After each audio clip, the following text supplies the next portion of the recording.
বাংলাদেশের চট্টগ্রাম বন্দরে পাক কন্টেইনারে বিস্ফোরক। ইতিমধ্যেই চট্টগ্রাম বন্দরে পৌঁছেছে পাকিস্তানের এক্সপ্লোজিভ ভর্তি সেই কন্টেইনার। আশঙ্কা ছিল, সেই আশঙ্কাকে সত্যি করেই এবার পাকিস্তান থেকে বিপুল পরিমাণে বিস্ফোরক পৌঁছলো বাংলাদেশের চট্টগ্রাম বন্দরে। ইউনূস জামানায় মৌলবাদের বারবারন্তের মাঝেই বাংলাদেশে এই পাক অস্ত্রের ভান্ডার ভারতের জন্য উদ্বেগের। বিশেষজ্ঞদের অনুমান, আইএসআই এদের তরফ থেকে বাংলাদেশে বেড়ে ওঠা সন্ত্রাসবাদীদের হাতে পৌঁছে যাবে এই বিস্ফোরক। আমাদের সঙ্গে সরাসরি নিউজরুম থেকে রয়েছেন আমাদের অ্যাসিস্ট্যান্ট এডিটর ইলমাস সৈয়দ। যাবো ইলমাসের কাছে। ইলমাস, কয়েকদিন আগে ইউনূস সরকার একেবারে পরিষ্কার বলে দিয়েছিল যে পাকিস্তান থেকে আসা যে কোনো কন্টেনার চেক করবে না বাংলাদেশ, এবং সেক্ষেত্রে একাধিক প্রশ্ন উঠেছিল, একাধিক উদ্বেগ উঠে আসছিল। একেবারে সেই উদ্বেগই তাহলে বাস্তবে পরিণত হলো? একেবারেই তনুশ্রী, কারণ একটি জাহাজ যেটা পাকিস্তানের করাচি বন্দর থেকে চট্টগ্রাম বন্দরে এসছে, সেই জাহাজটির নাম এমভি ইউয়ান জিয়াং ফা জং এই নামের একটি জাহাজ। সেই জাহাজে দুটি কন্টেনার পাওয়া গেছে এবং এই দুটি কন্টেনারের ভেতর এই ভয়ঙ্কর সিয়াসমিক এমালশন এক্সপ্লোসিভ ডিভাইস, যেটা যে ছবিটা আমরা দেখাচ্ছি, সিয়াসমিক এমালশন এক্সপ্লোসিভস পাওয়া গিয়েছে। যা জানা যাচ্ছে এই মাত্রার বিস্ফোরক একটি বড় সড়ো ধ্বংস করতে পারত, অর্থাৎ একটি বড় সড়ো ঘটনার জন্য এই এত এক্সপ্লোসিভ আনা হয়েছে। সমস্যা হলো এই এক্সপ্লোসিভ পাকিস্তানের করাচি বন্দর থেকে এই জাহাজটি এসছে, সেখান থেকে এসছে।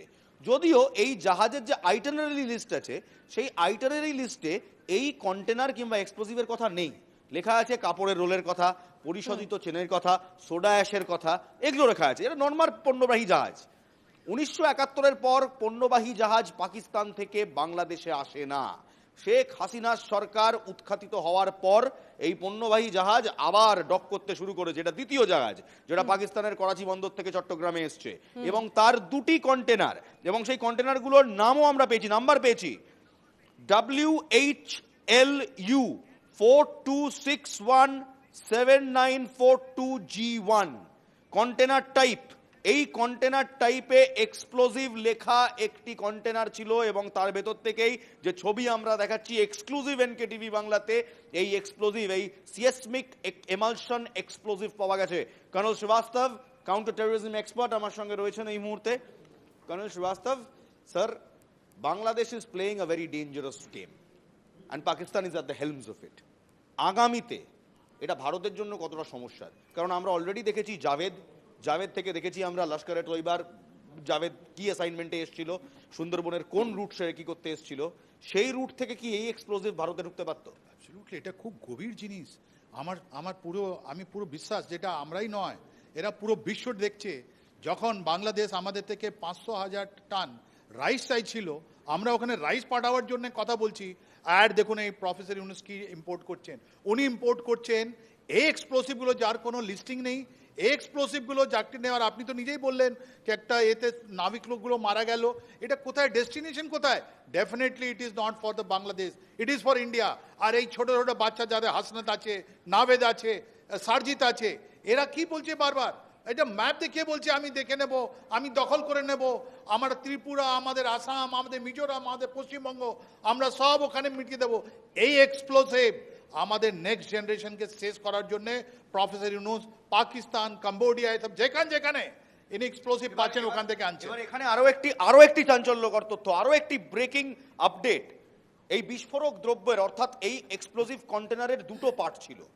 একটা পার্ট কিন্তু কেরানীগঞ্জ এবং সিলেটের উদ্দেশ্যে অলরেডি রওনা হয়ে গিয়েছে, একটা পার্ট ধরা পড়েছে, আরেকটা পার্ট কেরানীগঞ্জ এবং সিলেটের উদ্দেশ্যে অলরেডি রওনা হয়ে গিয়েছে।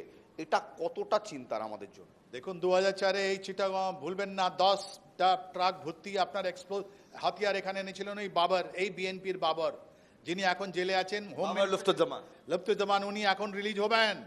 এই যে ধাপে ধাপে আপনি সব যতগুলো ডটস আছে আপনি এখন মিলিয়ে নিচ্ছেন। এই যে স্টুডেন্টগুলো আছে, এই যে হাফিজ ইসলাম আছে, জামাত ইসলাম আছে, এদের একটাই কাজ, আমরা 17 কোটি আমাদের যে বাংলাদেশের ভাই বোন যারা আছে, যারা সুফি লোক, যারা পিস লাভিং লোক, যারা মডার্ন লুকিং লোক, ওদের লাইফটাকে ডিস্টার্ব করা। আর ভারত আর এই যে আমাদের বাংলাদেশে যে প্রসপার রিলেশন, বাইলেটারাল রিলেশন আছে, ওটা ঠিক করা নয়। দেখুন, আজকে যখন আমাদের প্রাইম মিনিস্টার মনমোহন সিং যখন হি ওয়াজ ক্রিমেটেড, This was the golden opportunity for Professor Yunus to forget everything and come and have a reconciliation.